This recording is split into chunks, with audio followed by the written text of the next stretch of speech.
Hi there, my name is Timmy Joe, and today on the program we are going to do a CES wrap-up.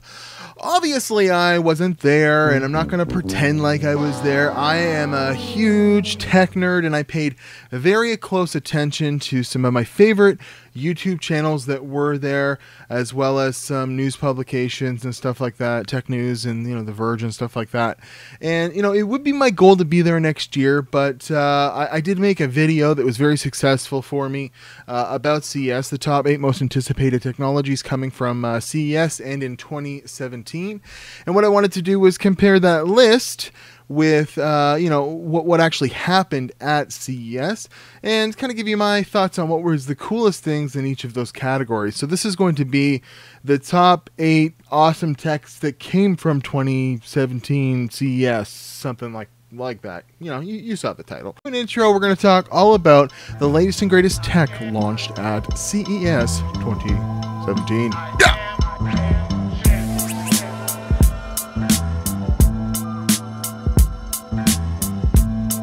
So, CES is coming to a close, and there was certainly a lot of cool stuff. I would say I was a tad underwhelmed. Based on my predictions, I said a lot of cool things were coming, but I think CES is a novelty at this point. Yes, there are, every major company goes there and has a booth and shows stuff, but with kind of Apple's way of doing things, you don't launch stuff at a big show like that anymore. If you're a Samsung launching a phone, if you're an LG launching a phone, if you're DJI, if you're GoPro, you have your own events.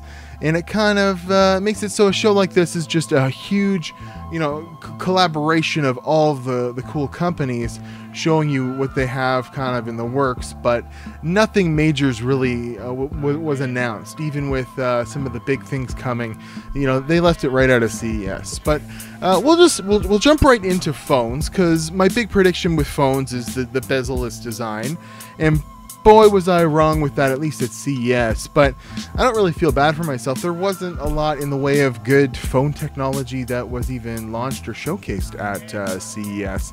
A big brand that did make big news here and showed some pretty cool phones was Asus.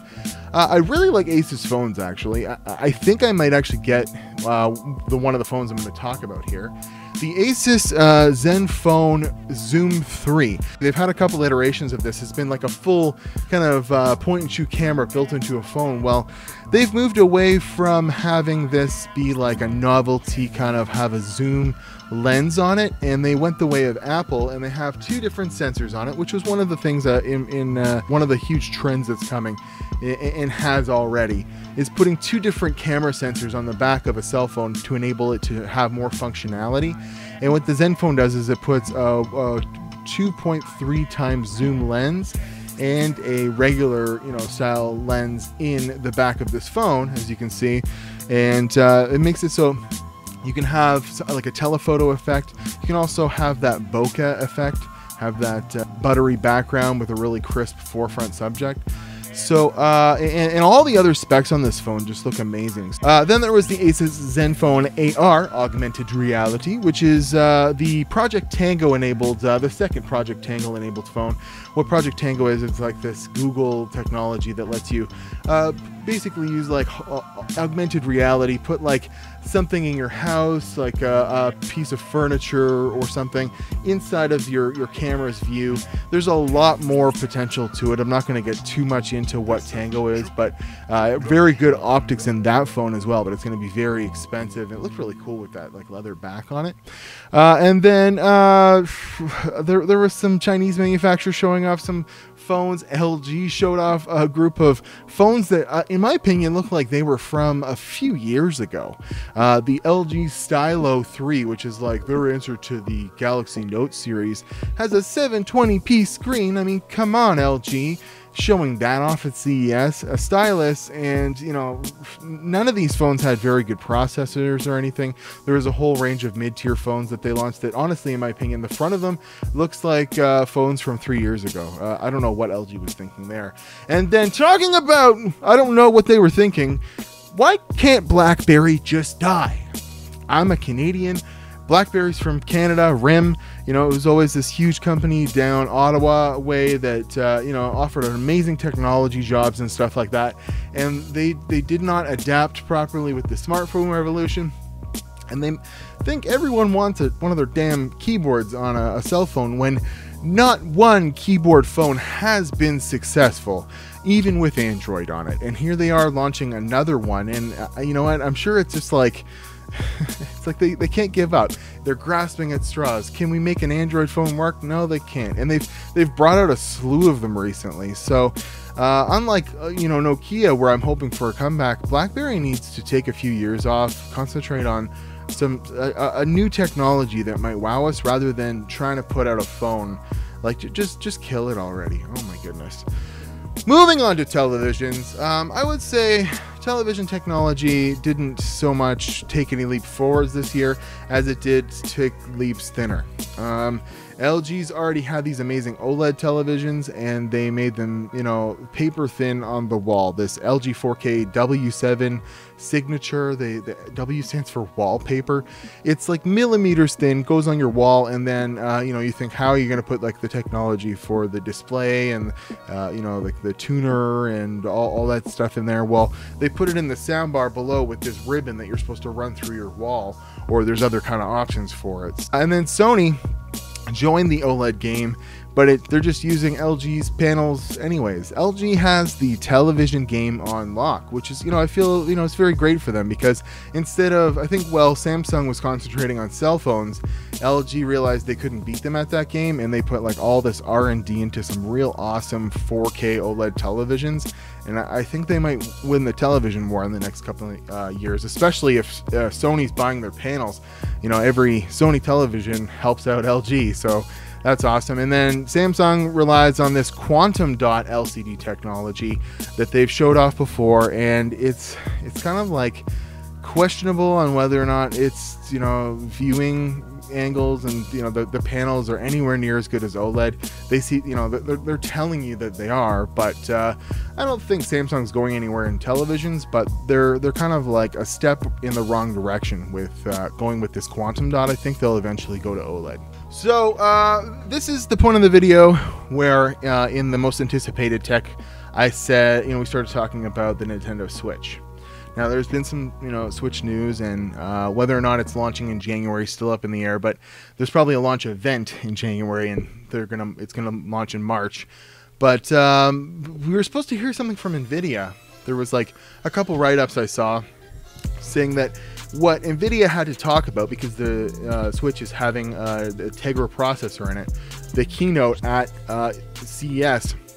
for Nvidia would have some indication of the power of the processor and stuff like that that's in the Switch. And there was really nothing, you know, amazing coming out of that keynote. They showed a Mass Effect demo. They showed that they're going to have this cloud-based gaming service where if you don't have a very good computer, you can still play like top-of-the-line games over the cloud. Now, this is obviously going to vary on your internet connection and a bunch of other things. And, you know, we've never seen this demoed yet, but, you know, within home streaming service is actually working out pretty well. I think as long as you have very good internet, this is a pretty cool service. It makes it so I don't have to go buy a $4,000 computer to play you know, a 4K game, as long as I have really good internet. There was nothing really, like, it was a pretty disappointing keynote, but there was some pretty cool, before we talk about AMD stuff, nothing really that I saw in the ways of console gaming that was really noteworthy. But there was this crazy laptop from Acer, the Acer Predator 21X, which is a 21-inch monitor, you know, 4K built into essentially like a desktop shrunk down into like a keyboard. They made basically the biggest laptop you've ever seen, costing somewhere in the area of $9,000, but with like full out desktop specs in it. So that thing looks amazing. I would probably put it on my lap, like, you know, pretty cool. Speaking of amazing laptops that could replace your desktop, Razer making amazing you know, displays and stuff like that, and laptops, and just this small little form factor. They're basically like the MacBook of gaming computers. They launched this 3 4K monitor gaming rig as a concept. Now this isn't available commercially, but you know, huge displays, just flat out showing you know, the stereoscopic view of Battlefield, I think. And you know, that looks pretty crazy, all being powered by the internals of a pretty slim laptop. So apparently there's some mechanical hinge design they have in mind for it. I guess they were just gauging whether or not that was, you know, worthwhile for them to bring to market. And then you know, there's not much in the way of we saw this Game Boy emulator, basically called the Super Retro Boy, coming from Retro Tech. And it's just basically a color screen Game Boy, which would be pretty cool. You know, Nintendo doesn't make anything that actually accepts game cartridges, and we haven't really seen anything in the ways of like a replacement Game Boy Advanced. Well, this plays any Game Boy game, you know, much like this thing here.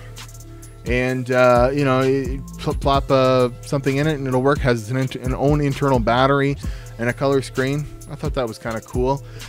So let's talk about AMD's Zen architecture, or what they're calling Ryzen now, which is their updated CPU line. So Intel launched and used C.E.S. as a launch platform for their Kaby Lake next generation CPUs. And Intel's really had no competition to this point, and I don't really think they feel like they're too worried about AMD, so they haven't really been innovating, which is kind of fine. Like, computers are as fast as they ever have been, but they brought out this whole next generation CPU, and really all it is the same exact architecture and everything, but it's like their quality of manufacture has been a little bit better, so they can increase the clock speeds on the CPUs. In the long run, you know, you can, you know, if you're buying that high-end CPU, you're probably going to overclock it anyways, so you can kind of get them to do the same thing. And they didn't switch up much, except for the ability to watch Netflix in 4K. Comes with that Kaby Lake for some reason, some encoder that the CPU has built in all by itself. So, you know, they're kind of screwing the pooch on Kaby Lake when AMD has this Zen architecture up their sleeve.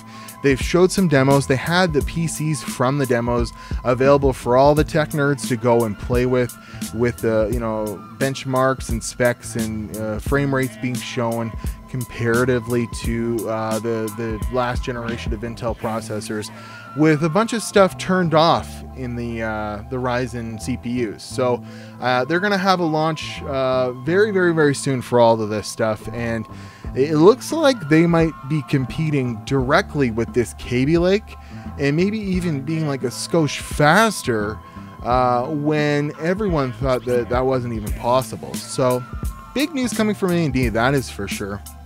And you know, they got to a bunch of motherboards being showcased from different manufacturers at C.E.S. So, you know, this thing's definitely on the up and up, and we're gonna have a direct competitor, and that might not mean like Ryzen beats Intel right away, but what about the next generation? That makes Intel, you know, have to one-up them, and that makes, you know, AMD have to one-up them. So it only means faster computers for us all, as well as although AMD did launch a Radeon series for like the mid-level this past year and has done fairly well. They have a Vega series of graphics cards coming out, and they showcased some of that at CES, so with like mystery. So they have direct competitors for not only Intel's new line of CPUs, but GeForce's top-end line of graphics cards, so huge stuff might be coming. Moving on to the top anticipated techs of 2017, we talked smart hubs and how that was, you know, kind of gonna blow up this year. There was this little robot, the Hugo, that's gonna have an Alexa camera built into it, so you can talk to your Alexa, kind of, you know, and have it see you and track you and stuff like that. There was this Lynx yoga robot, so it's an Alexa yoga robot, this little like tiny little thing that has the Alexa assistant in it. So that's pretty cool, you know, having a little robot that can talk to you and answer knock-knock jokes, you know, pretty cool. And then LG showed these like tablet-faced robots that I thought looked pretty cool that have their own, you know, assistants built in. So we're going to see a lot from smart home hubs in 2017. And whether or not it's a fad or not, we'll have to see. I think it might be more of a fad that turns into just like the norm. Then we're going to talk VR. And I didn't see much from VR. There was a HTC Vive event that showcased some controller add-ons, so you can put on the bottom of like a bat or a gun to put those things into VR, but nothing I think is worth talking about in this show. So I'm going to replace that with cameras, because there were a couple cool cameras that launched at CES, and it's nice that they went this way instead of having their own event. Panasonic, we'll talk about the big one at first, had the GH5 launch, and this is huge, but sort of a letdown. The GH4 4K mirrorless SLR style camera that shoots 4K. It's like a big YouTuber's camera, interchangeable lenses, and it's inexpensive. Everyone is using this. You can put a speed booster on it and use, you know, Canon lenses, and then it's a really, really versatile camera.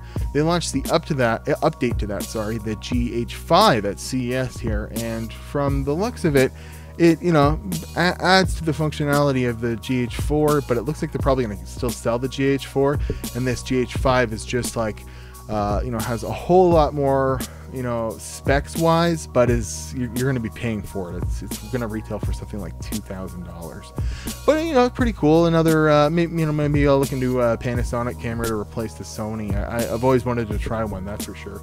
Nikon did the North American launch of the D5600, which is like a Canon 80D rival, flippy outy screen, full SLR camera, DSLR camera with interchangeable lenses and all that. But you know, we've seen that in Europe already. And then their Polaroid released Polaroid Pop, another printer camera, digital camera with printing. You know, it doesn't actually use film; it prints images, kind of like a Polaroid. So I thought that was pretty cool. Moving on to drones, the only drone I saw that was actually kind of cool, and you know, you see some footage here.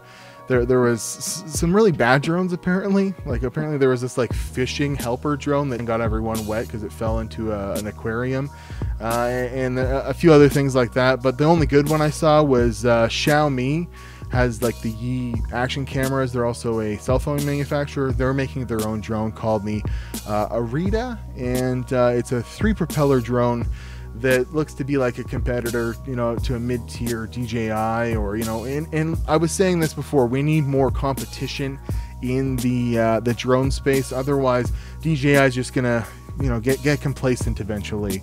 And you know, you need to have competition in that space, even though DJI is killing it. Last but not least, we did say cars were tech and that there would be cars at CES, and boy was I right. The biggest news was the Faraday Future. There's supposed to be a Tesla competitor with very high-end electric vehicles. It's, you know, they have to put the Faraday thing in there, much like the Tesla thing. You know, those were rivals, and now these guys are going to be rivals. They showcased this. It's going to be a production car, apparently, but it was nowhere near ready for production. I guess they kind of embarrassed themselves in the middle of the keynote, and the vehicle didn't do something that they wanted it to do. Just press the button, and it will find its way to the garage. Whoa. Okay. What?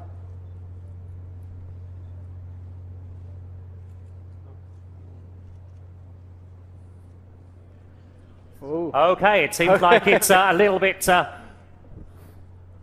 lazy tonight. It's got 1,050 horsepower, an extremely large range. It's like kind of like a big SUV, like the Tesla Model X. So that's pretty cool. Chrysler actually brought out like a Chrysler minivan that was an EV. That's a concept. You know, that makes sense. You don't. Soccer moms don't want to drive. And if they can just jump in there and go pick their kids up, you know, and read a book on the way or whatever, makes sense to me. BMW showcased some really cool self-driving tech, that, you know, that kind of just fortifies where they're at in the space, that they will be ready for self-driving in the next year or two. It was just built into a regular old BMW car. And then Toyota had a really crazy concept, an AI, that's what it's called, concept with like kind of a personal assistant built into it. So they're thinking the car isn't just going to be something that, you know, you drive around in. It's going to be something that you kind of have a companionship with. Say, hello car, I want you to drive me to my lover's place, and the car will get all jealous and try and kill you. Yeah, so that was the best of CES. You know, a little bit disappointed CES this year. If there was like one or two more like bombshell things, that would be cool. But like I said, manufacturers drop their bombshells on their own, and we've got some big ones coming. The Switch event is definitely in a couple of days. Very excited for that. It's on January 12th, so I will make a video around that time showcasing all the stuff for the Nintendo, as well as right now the Detroit Auto Show's on, so I'm gonna have a look at that, see if there's anything worth making a video about in that. Mobile World Congress, there's definitely going to be some big announcements from LG, Samsung in the next couple of weeks, so I'm pretty excited for the future of tech in 2017. What about you? What was your favorite thing about CES? You know, leave the comments below, guys. Get the conversation flowing. But my name is Timmy Joe, and those were the best things I saw at CES. And let's sign the petition to have me go to CES next year. Okay, TimmyJoe.com. It's a website. It's a real website. It's a good website. Go check it out. TimmyJoe.com. And you guys have a good day. Whoosh.